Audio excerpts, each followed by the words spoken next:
Muito obrigado a todos. Portanto, em primeiro lugar, o agradecimento a quem está presente, mas depois também um agradecimento muito especial a muita gente que colaborou neste programa que hoje vamos apresentar. Parcialmente, porque quem quiser conhecer tudo vai ter de o ler de ponta a ponta, porque não é possível falar sobre tudo.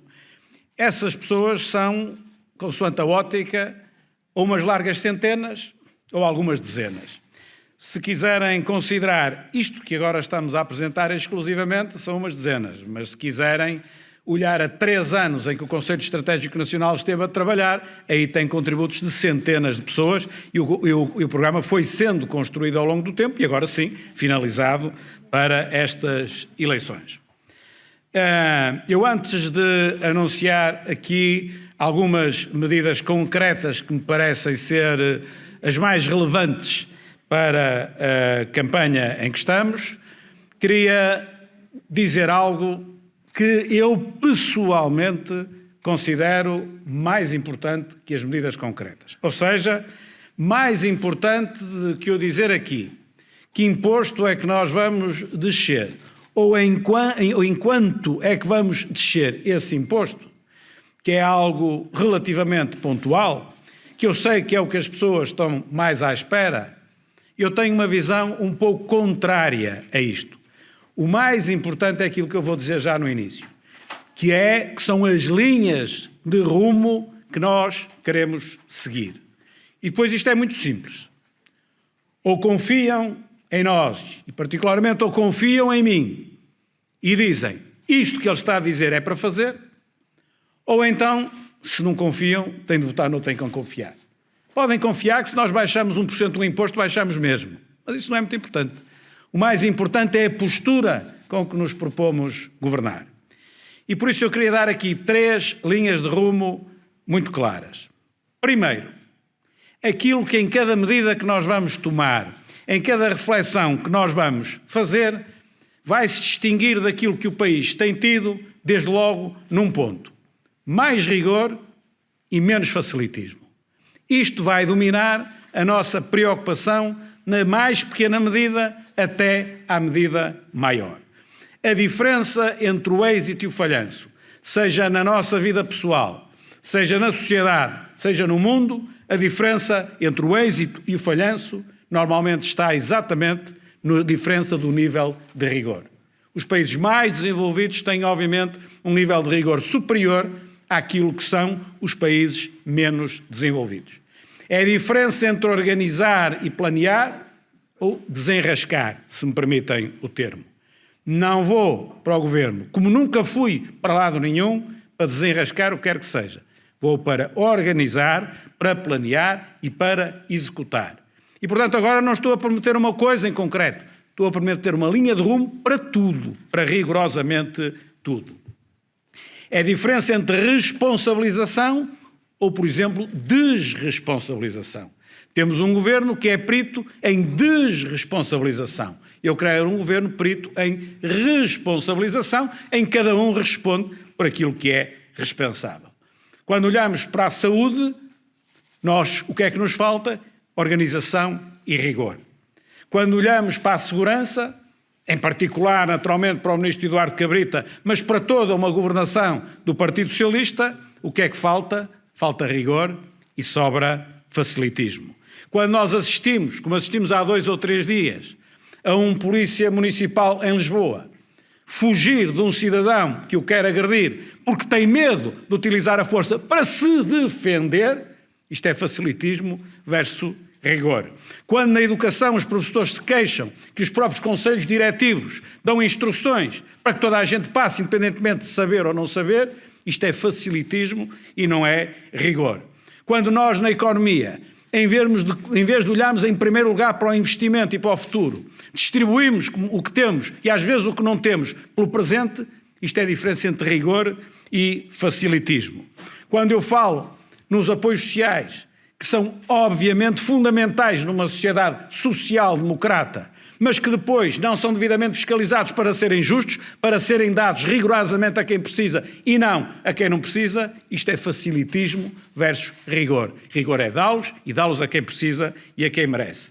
E, fundamentalmente, quando nós temos um governo, e aqui diria um Partido Socialista, porque é neste governo e é normalmente sempre assim, com aversão a reformar, isto também é rigor versus facilitismo. Quem tem aversão a reformar deixa estar porque dá muito trabalho. Quem é rigoroso percebe que tem de ser feito e faz. E, portanto, como eu disse, mais que 1% ou menos 1% de imposto ou disto ou daquilo, que é importante, eu sei que as pessoas estão à espera, isto é que é importante. Porque não é algo de pontual, é algo que neste caso concreto é cotidiano e para 4 anos. E poderá ser para 6 ou para 7 ou para 8 ou para o tempo que for, mas é enquanto lá estivermos. E isto é que é o importante. Isto depende de um aspecto, e apenas de um aspecto. Para aqueles que concordam com uma sociedade mais rigorosa e com menos facilitismo, e com uma governação mais rigorosa e menos facilitismo, não há outra hipótese. Ou acreditam ou não acreditam. Quem acredita vota, sabe que vai ser assim. Quem não acredita vota de outra maneira. Eu estou a dizer que foi assim toda a vida, é assim que vai ser comigo, por uma razão também muito simples, me conheço bem, olho para trás, para o percurso feito, não sei se é de outra maneira, nem vou, nem que queira conseguir mudar a minha forma de estar. A segunda questão, a segunda linha de rumo...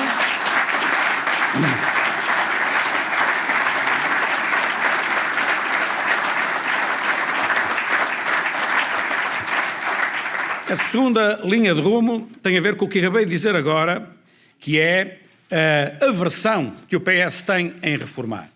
E eu não é que gosto muito de reformar, porque cada vez que se faz uma reforma desculpem-me o termo, uma carga de trabalhos, mas tem que ser. E porque tem que ser, como o povo diz, o tem que ser tem muita força e, portanto, faz-se quando é necessário. Nós hoje vivemos numa sociedade que muda a uma velocidade absolutamente vertiginosa. Nunca a humanidade assistiu a um período da sua existência em que a sociedade mudasse tão depressa quanto aquilo que está a mudar. Neste momento ia mudar de forma acelerada. Nos próximos 10 anos vai mudar mais do que nos anteriores 10 anos em termos de aceleração da mudança. O que quer dizer que sem estarmos atentos e a fazer permanentes ajustamentos em tudo o que fizemos ainda há pouco tempo, nós corremos o perigo de rapidamente aquilo que fizermos estar desatualizado. Exige permanentes ajustamentos. Quando não os fazemos, o somatório dos ajustamentos não feitos passam a exigir uma reforma. E hoje, se precisamos de reformas em muitos aspectos, é porque não soubemos fazer os ajustamentos devidos no tempo certo e a velocidade a que tudo muda. Alterou, em termos de validade, aquilo que nós, ainda há não muito tempo, tivemos que fazer. Quando essas reformas não se fazem, aquilo que nós temos é uma incapacidade crescente do sistema. E quando nós vamos ao supermercado, ao café, ao barbeiro, ao escritório, e ouvimos o povo português dizer isto, às vezes nem percebemos que é isto que o povo português está a dizer.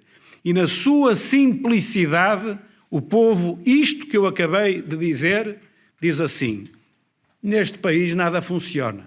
Quem é que não ouviu isto já tantas vezes? Quando o povo diz, neste país nada funciona, o que o povo na prática está a dizer é a incapacidade do sistema que, por déficit de ajustamentos e de reformas, não se modernizou e não está capaz de responder àquilo que são as exigências de momento. E essa é...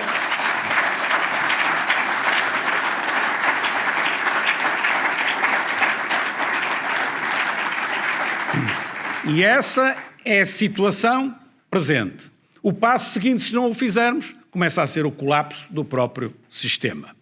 Por isso, falei em rigor e facilitismo, agora vou falar na segunda linha. Vamos para o governo com uma atitude reformista. Ou seja, tudo aquilo que tem de ser reformado terá de ser reformado. Tenho experiência suficiente para dizer que não pode ser tudo ao mesmo tempo.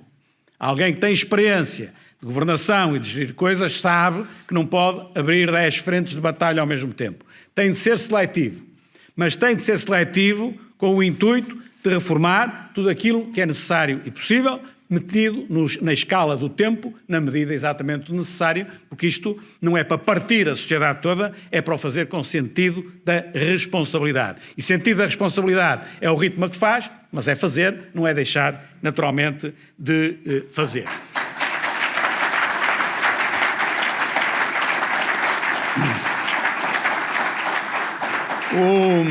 O PPD é um partido reformista.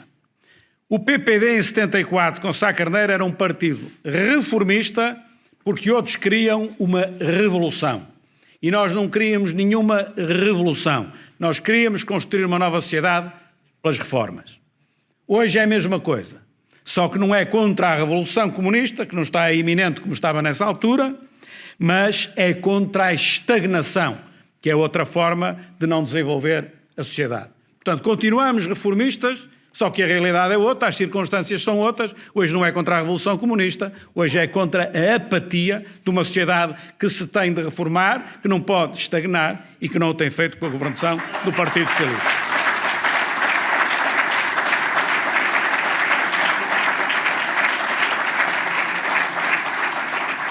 E aqui também está a vantagem de não termos um candidato a primeiro-ministro com 20 e poucos anos, já tem um bocadinho mais de idade.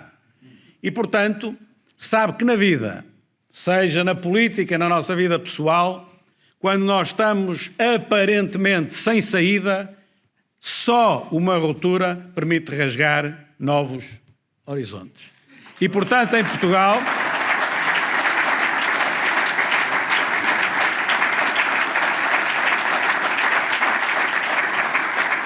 nós temos de ter uma atitude reformista se queremos que Portugal tenha novos horizontes. E essas reformas têm a ver com aspectos de ordem estrutural, mas não só. Tem a ver com uma revisão da Constituição da República, que pode ainda sofrer ajustamentos, porque já podia ter entrado, já a apresentamos, já podia ter entrado na mesa do Parlamento. O Parlamento foi dissolvido, vai ter de ser entregue agora daqui por uns meses. Daqui até lá podemos ajustar, mas que as pessoas conhecem, ou quem quis conhecer, conhece a nossa proposta. Tem a ver com o sistema eleitoral. Tem a ver com a justiça, que estou sempre a dizer a mesma coisa e não me canso de o dizer, que é dos principais problemas que o regime tem em Portugal. Tem a ver com a descentralização, por exemplo, que são aspectos estruturais profundos. E depois tem aspectos também estruturais, mas não com a mesma profundidade, mas com a necessidade de ser feito. Seja uma reforma ao nível da segurança social para garantir não as pensões de reforma dos próximos anos. As pensões de reforma dos próximos anos estão garantidas, ponto. Mas não é isso que nos preocupa. Esse problema está resolvido. O que não está resolvido é a sua sustentabilidade a longo prazo, ou seja, a sua sustentabilidade para aqueles que hoje, os tais com 20 e tal anos que não são candidatos a primeiro-ministros, ou com 30 anos ou com 40, têm também de ter o direito, quando lá chegarem, de receber aquilo que agora estão a descontar.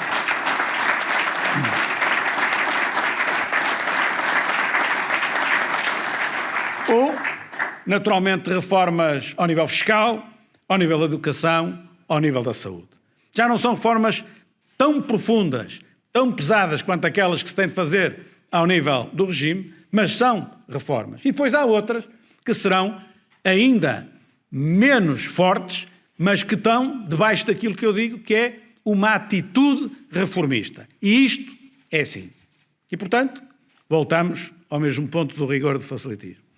Quem acredita, vota, é desta forma que vamos estar. Quem não acredita, vai ter votado de outra maneira, porque não acredita que assim vamos fazer. Mas eu garanto que é assim que iremos naturalmente fazer.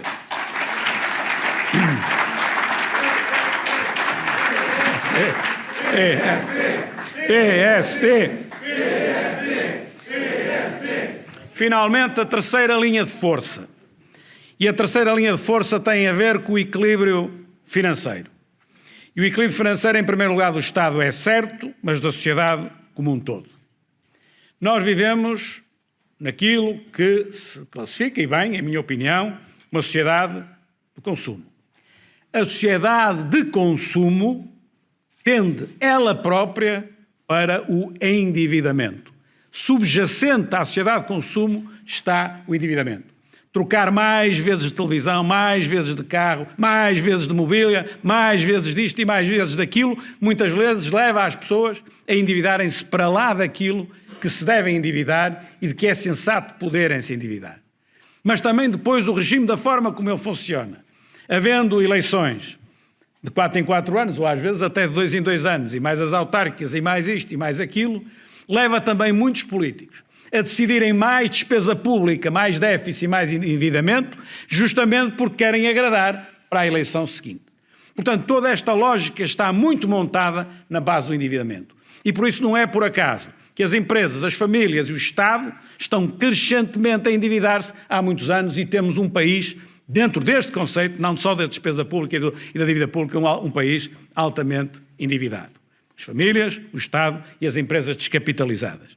Por isso, temos de estar conscientes disto e temos de ter uma política, designadamente as políticas públicas, que caminhem para o equilíbrio financeiro e não exatamente para o contrário, que tem levado muitos países à desgraça e que, particularmente em Portugal, leva no quadro da despesa pública a uma despesa pública monstruosa e que nos coloca numa enorme fragilidade, principalmente quando agora a inflação está a subir e isso pode ter os reflexos que todos sabemos ao nível das taxas de juros.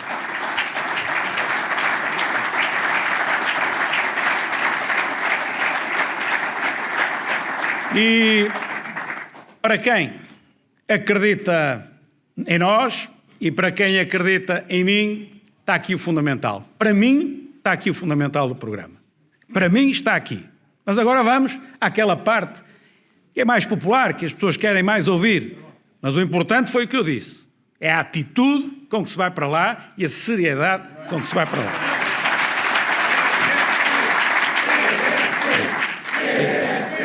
PSD. E então agora vamos àquilo que eu considero os 2 objetivos mais de topo, mais relevantes. 2 mais relevantes. Pois nós temos um programa com 170 páginas, não é? Acho que são 170. 170? Pronto. Tem muita coisa. Mas aquilo que temos de nos focar mais. Primeiro foco. Aquilo que eu acho que é o que os portugueses mais anseiam. Uma economia capaz de gerar melhores empregos e melhores salários. Aliás, a melhor emprego está ligado ao melhor salário, como é evidente.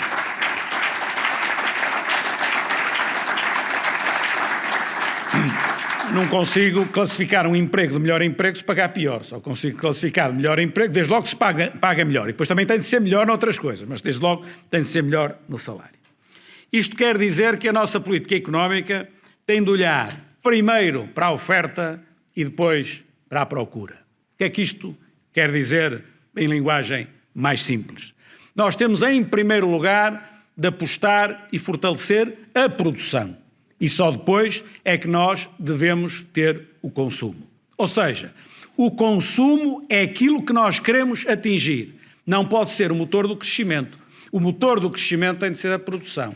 Quando o motor do crescimento é o consumo, gera inflação e gera déficit externo. Porquê? Porque estou a consumir e não produzo, tenho de importar, desequilibro as contas externas. E quando é cá dentro, se procuro mais do que aquilo que é oferecido, os preços sobem, como é evidente. E, portanto, nós temos de fazer o contrário daquilo que é o que o Partido Socialista faz e que, em particular, o Bloco de Esquerda e o PCP empurram o PS para fazer e o PS já de si faz, depois tudo junto dá aquilo que nós sabemos que tem dado.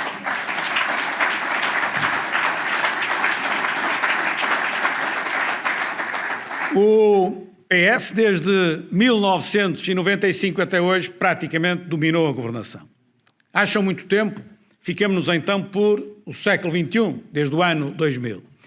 Enfim, nos últimos anos, mas desde 95, o PS dominou a governação. Nós nestes anos todos governamos 7 anos e dos 7 que governamos, 4 foram indiretamente por governação do próprio PS.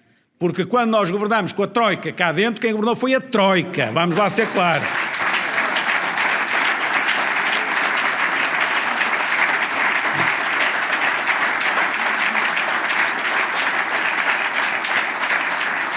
E este período de tempo, século XXI, não é preciso ir mais atrás, século XXI, nós tivemos sempre crescimentos económicos lentos e fracos.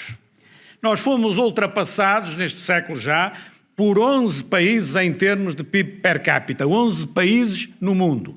E em concreto fomos passados por 5 países na Europeia, dos quais 4, República Checa, Eslovénia, Estónia e Lituânia, eram países do lado da União Soviética, do lado comunista, países pobres que entraram para a União Europeia depois de Portugal, neste momento já passaram. É este o resultado da lógica da política económica que o Partido Socialista tem seguido.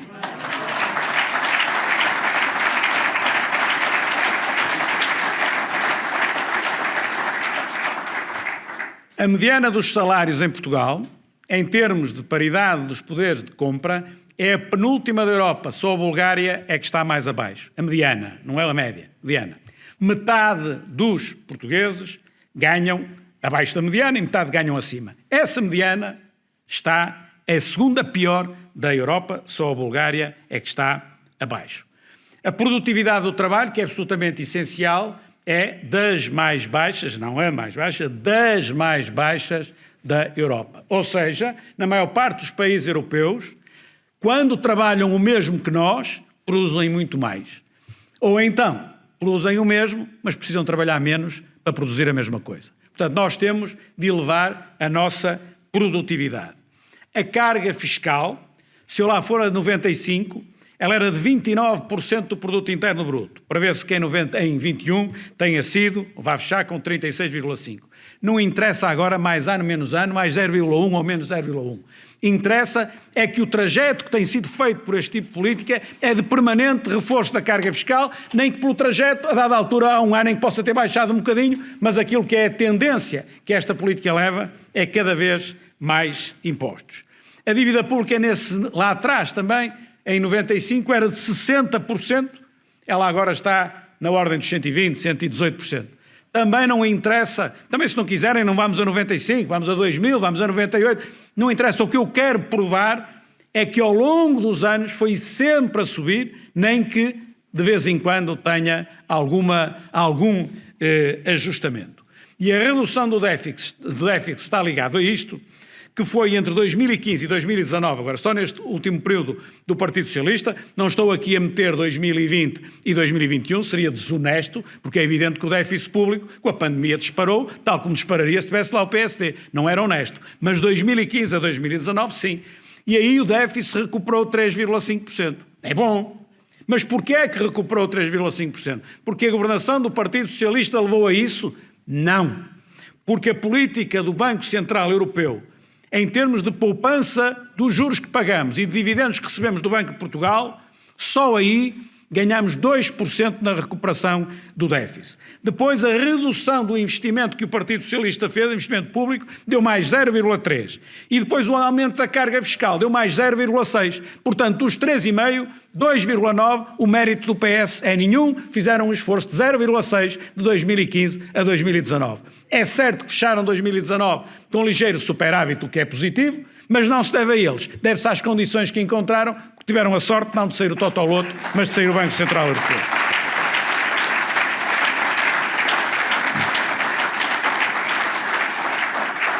Muito bem. E então temos de fazer o contrário. O que é o contrário? O contrário é reforçar a competitividade da economia portuguesa, que é a mesma coisa que dizer reforçar a competitividade das empresas. E por isso nós temos de virar a nossa política económica para o apoio às empresas. Porquê? Porque queremos melhores empregos e melhores salários. Se queremos melhores empregos e melhores salários, eu tenho de tratar de quem cria emprego e de quem paga salários. Porque senão estou a começar pelo fim e a começar pelo fim nunca vem para o princípio. Começa-se pelo princípio, começa-se por aquilo que deve ser. E, portanto, nós temos aqui medidas concretas, neste caso agora, de apoio à capitalização das empresas, que é um dos problemas que as empresas neste momento estão a sofrer.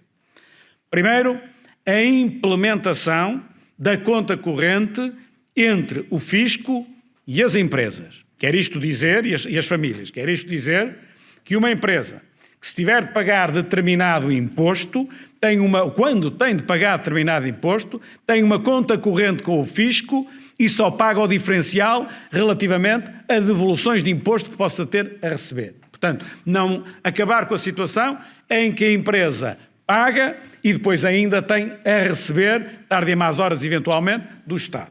Mas esta não é a medida principal, porque esta é uma medida simples e que está próxima de ser conseguida.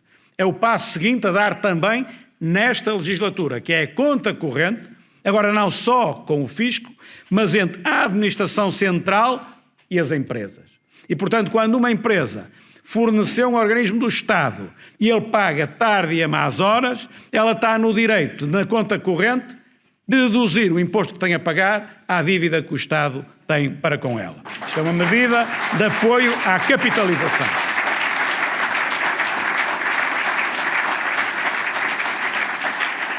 A implementar ao longo da legislatura. E também ao longo da legislatura atingir este objetivo. Portanto, até 2026, que o prazo médio de pagamento a fornecedores por parte do Estado se situe nos 30 dias. Ou seja, aqueles que fornecem os organismos do Estado, não ficarem 4, 5, 6, 7, 8 meses à espera e ao mesmo tempo ainda, hoje, como hoje acontece, a pagar os seus impostos. Não só se faz esse equilíbrio, como entretanto o Estado vai fazer tudo o que está ao seu alcance para pagar a 30 dias, ou seja, aquilo que há tantos anos se diz e não acontece, o Estado ser uma pessoa de bem.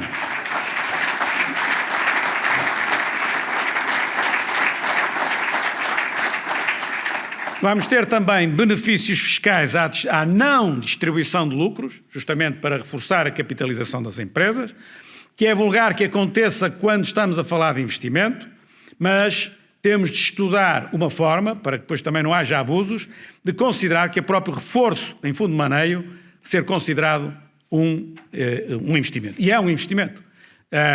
Eu quando trabalhava só na economia e fiz análise de investimentos, tinha naturalmente de considerar investimento em fundo de maneio. É também um investimento, que é hoje justamente aquilo que as empresas muitas vezes não têm porque estão descapitalizadas. Portanto, benefícios fiscais à não distribuição de lucros, à retenção de lucros, que leva naturalmente ao reforço ou para investimento ou do fundo de maneio. Simplificação da legislação e burocracia fiscal, que todos ouvimos em cada canto e cada esquina e que particularmente ouvimos os técnicos oficiais de contas queixarem-se porque são autênticos funcionários do fisco nas empresas pagos pelas empresas. E, portanto, impõe-se essa simplificação e essa desburocratização a que o fisco tem vindo a cair. E, finalmente, a redução do esforço fiscal das empresas, que eu vou a seguir dizer exatamente. Mas antes vou fazer um parênteses, porque estando a falar de empresas, as pessoas tendem a olhar muito para a indústria e para os serviços. Eu vou fazer aqui só um parênteses rápido relativamente à agricultura, ao setor primário da economia. Nós dissemos isto em 2019, nada mudou de lá para cá, também era difícil mudar muito, porque só passaram 2 anos.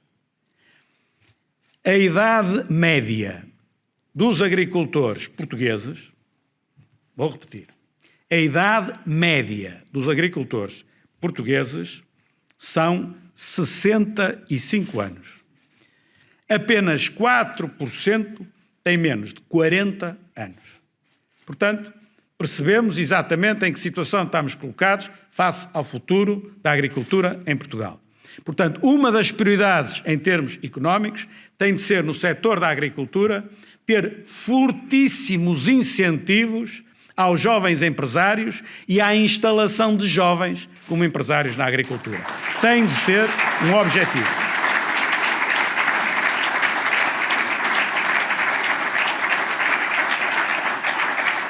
E, portanto, jovens agricultores, quando são só 4% com menos de 40 anos, estão poucos lá fora, porque eu estou aqui à minha frente a ver um já aqui está, depois há mais alguns que estarão lá fora, mas nós aqui temos um. Ou teremos, se calhar, mais do que eu, não sei, mas um temos, que é o nosso candidato em Beja. Portanto, não vou dar aqui medidas, por acaso tenho aqui, porque senão ficamos aqui muito tempo, mas dizer apenas que este objetivo é um objetivo fundamental. No quadro orçamental, e agora que falamos de impostos, da tal redução do esforço fiscal. Primeiro, também que fique claro, isto é bom assim, porque isto é gravado, e quando vierem dizer que eu que não disse e que não sei o quê, a gente tem a gravação para provar. Toda coisa, estes meios modernos agora facilitam um bocadinho a nossa vida e dificultam as dos outros. Bom, nós temos à nossa frente uma elevada incerteza. E essa elevada incerteza deriva da pandemia, deriva da inflação que está a subir, não só em Portugal, como está a subir na Europa, está a subir nos Estados Unidos, está a subir um pouco por todo o lado, que pode originar uma subida das taxas de juros, que origina a nossa fatura de juros, e a nossa fatura de juros, uma taxa de juros a incidir sobre um estoque de dívida enorme, dá cabo de um orçamento de Estado. E, portanto, tudo isto que aqui vou dizer tem a ver com uma evolução normal da economia portuguesa, que é a pandemia continua, mas vai suavizar e não vai agravar. A taxa de inflação continua, mas vai suavizar e não vai agravar. E, portanto, as taxas de juros, se agravarem, será muito pouco. E depois ainda tem uma outra elevada incerteza que tem a ver com a estabilidade política. Tudo isto são fatores de incerteza. E a estabilidade política, no caso de votarem no Partido Socialista, já todos em Portugal percebemos que será quase uma certeza, a não ser que o Dr. António Costa consiga lá 50% ou 60% dos votos, como acha que consegue, mas como isso é muito difícil, prevê-se essa instabilidade política face à postura do Partido Socialista.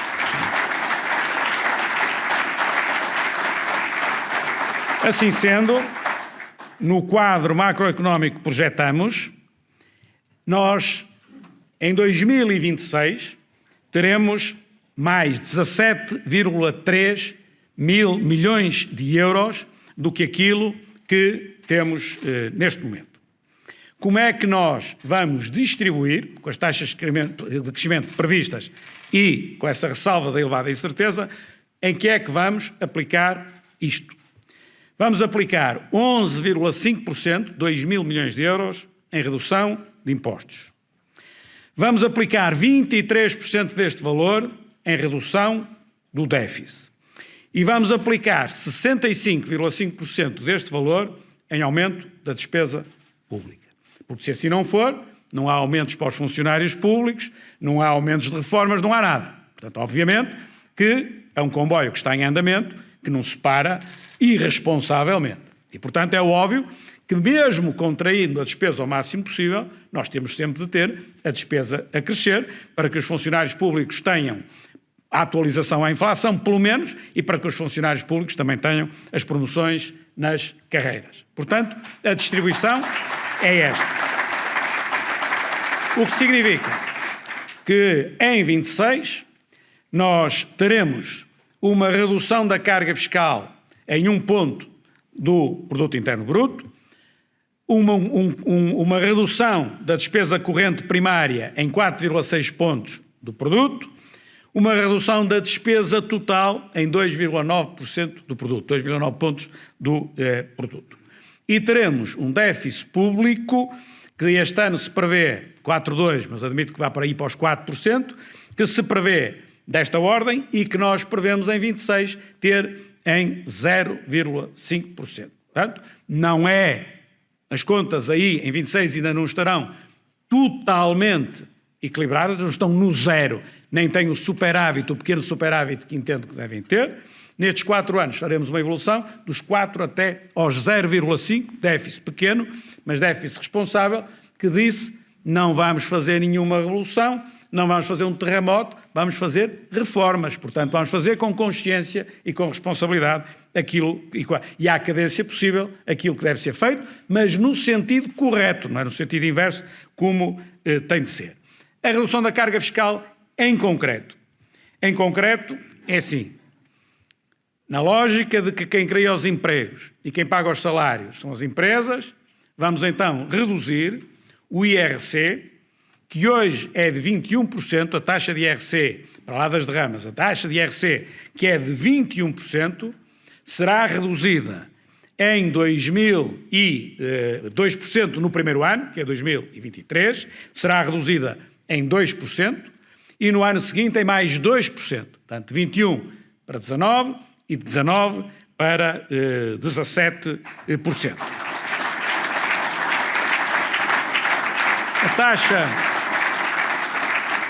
A taxa de IRC reduzida, que se aplica a lucros até 25 mil euros, será reduzida, ela própria também, de 17% para 13%. E o plafond de 25 mil euros será alargado para 100 mil euros apenas para as empresas do interior. O reporte de prejuízos será alargado de 5 anos para 10 anos. Ou seja, uma empresa que tem hoje um prejuízo pode deduzir a um lucro, não ao 5º ano, ao 6º, ao 7º, ao 8º, até ao 10º, hoje é só até ao 5º.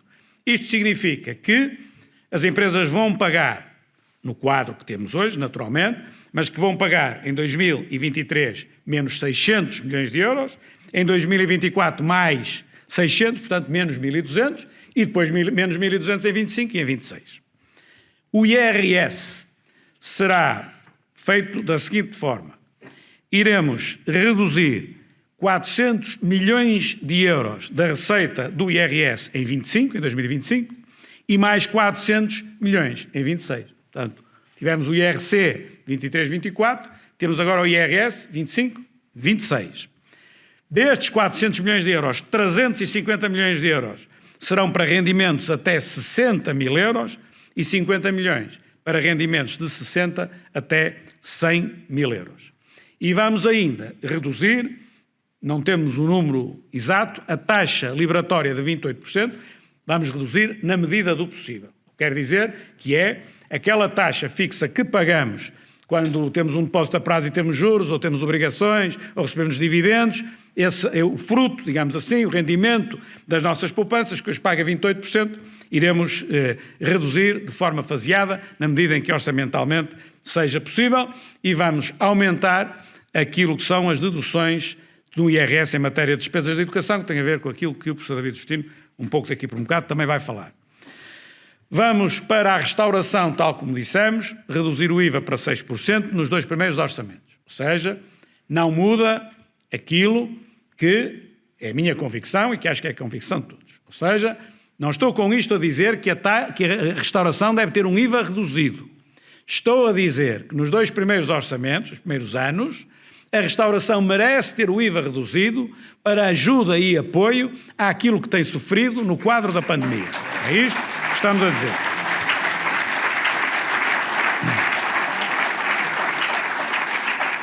Finalmente, vamos reduzir a taxa de IMI, o limite inferior do intervalo do IMI, de 0,3% para 0,25%. O que é que isto quer dizer? Quer dizer que as câmaras municipais que sejam financeiramente bem geridas vão ter a oportunidade de baixar um pouco mais os impostos que cobram aos seus municípios. Aqueles que não gerem bem, isto não lhes serve para nada. Mas para aqueles municípios que, quando votaram, pensaram também que deviam votar em quem gere bem as finanças municipais, podem ter agora aqui também uma redução do IMI. Concluindo, isto aplicado significa que nos 4 anos somados, os 4 anos somados, no seu conjunto, os contribuintes vão pagar pelo menos 5.600 milhões de euros. Porquê é que eu digo?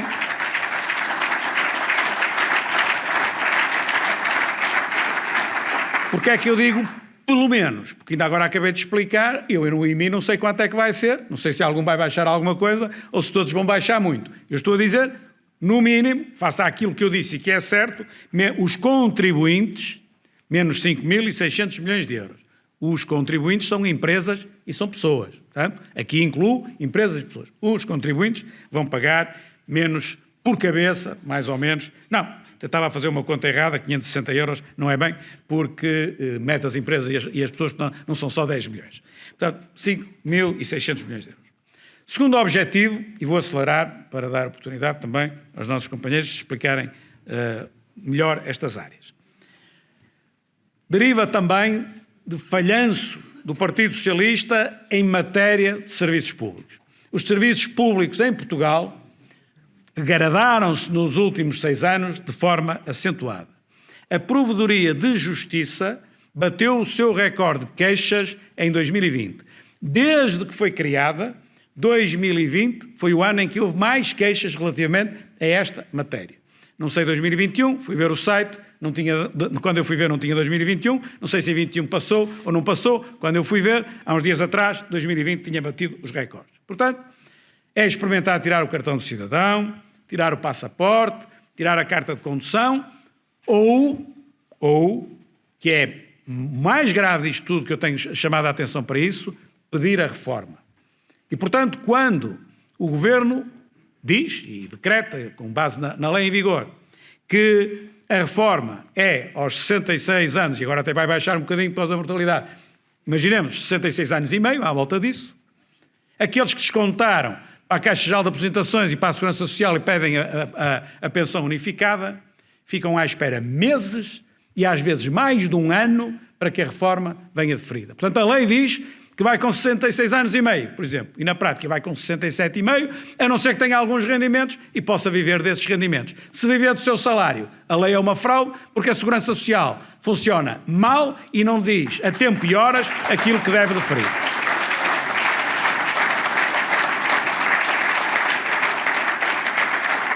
E, portanto, fui partindo de coisas menos importantes para as mais importantes. O cartão do cidadão é efetivamente menos importante que a reforma, o passaporte, a carta de condução, a reforma e depois a outra, que é a saúde, que é onde também é evidente a degradação grave dos serviços de saúde com a governação do Partido Socialista.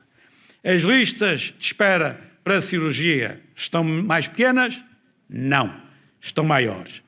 As listas de espera para consultas de especialidade estão mais curtas? Não, estão maiores. As urgências estão a funcionar melhor? Não, o que nós temos é urgências sem condições de dignidade para os doentes e para os profissionais de saúde.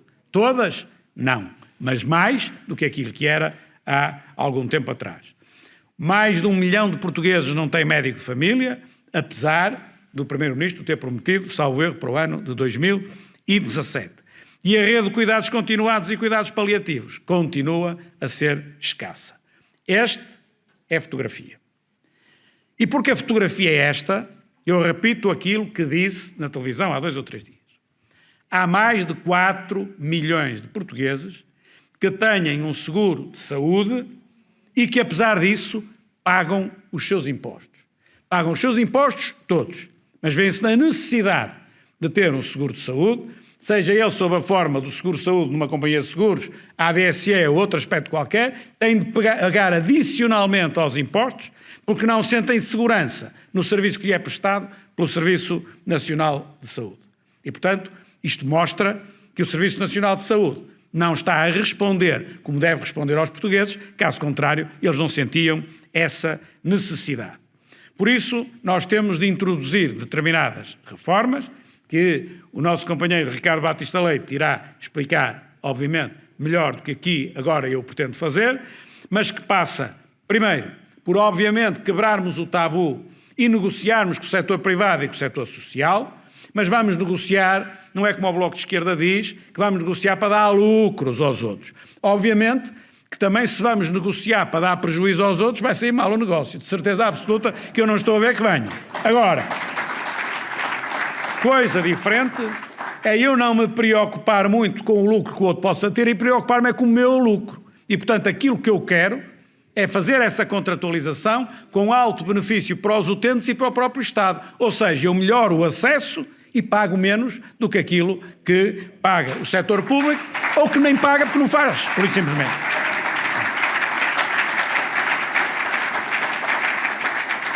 A implementação de um novo modelo de gestão do Serviço Nacional de Saúde, que o Ricardo explicará melhor e que vou saltar para não... Já vai em 43 minutos aqui o tempo que estou a falar. O alargamento do sistema SIGIC das cirurgias para as consultas de especialidade e para os exames complementares, ou seja, quando um hospital público não garante os tempos máximos de resposta garantida, recebe um voucher, em português, não sei, recebe uma autorização, um papel, para se dirigir a um hospital privado se quiser, faz a intervenção, ou neste caso a consulta, e o hospital que devia ter feito e não fez, tem de pagar do seu orçamento a quem o fez. Uma medida temporária, mas enquanto não conseguirmos que efetivamente 1 milhão de portugueses que não têm médico de família venha a ter, E só se conseguirá isso lá para o fim da legislatura, nesse entretanto, a contratualização com o setor privado de um médico assistente, para que as pessoas, nesse período de tempo, enquanto não têm um médico de família, possam pelo menos ter um médico a quem se dirigir para o poder encaminhar e o poder tratar.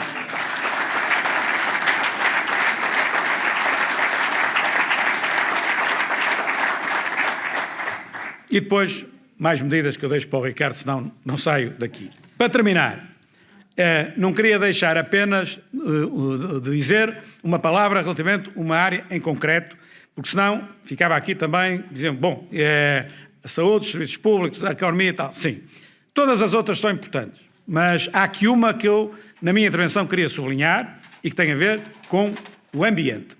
O facto de não ter colocado no mesmo patamar da economia e da situação em que está a saúde, não implica que nós não consideremos que, face à situação que o globo vive, nós não possamos subscrever e subscrevemos a situação de emergência climática em que nos encontramos. E como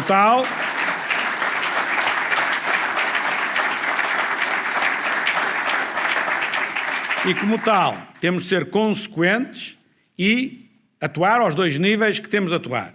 Por um lado, na baixa das emissões de CO2, portanto, temos de ter essas medidas, mas temos de as ter da forma como a economia permite, de forma cadenciada, também aqui reformamos e não revolucionamos, e na outra parte, que é mais fácil e a que nos compete andar ainda mais depressa, que é na parte da captura do CO2, que mais não é do que organizar e ter mais espaços verdes, quer em espaço urbano, quer fora do espaço urbano, no sentido de fazer a captura daquilo que emitimos e a chegar à neutralidade de carbono.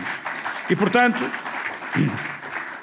portanto, era isto que eu aqui queria dizer, deixando muito claro, e penso que os presentes perceberam todos lá fora, nos 10 milhões, aí admito que alguns tenham dúvidas, mas aquilo que é mais importante, mais do que estas medidas em concreto que aqui referi, repito para terminar como comecei, o mais importante é ter confiança que vamos atuar segundo as linhas de rumo que eu aqui defini no princípio. Muito obrigado.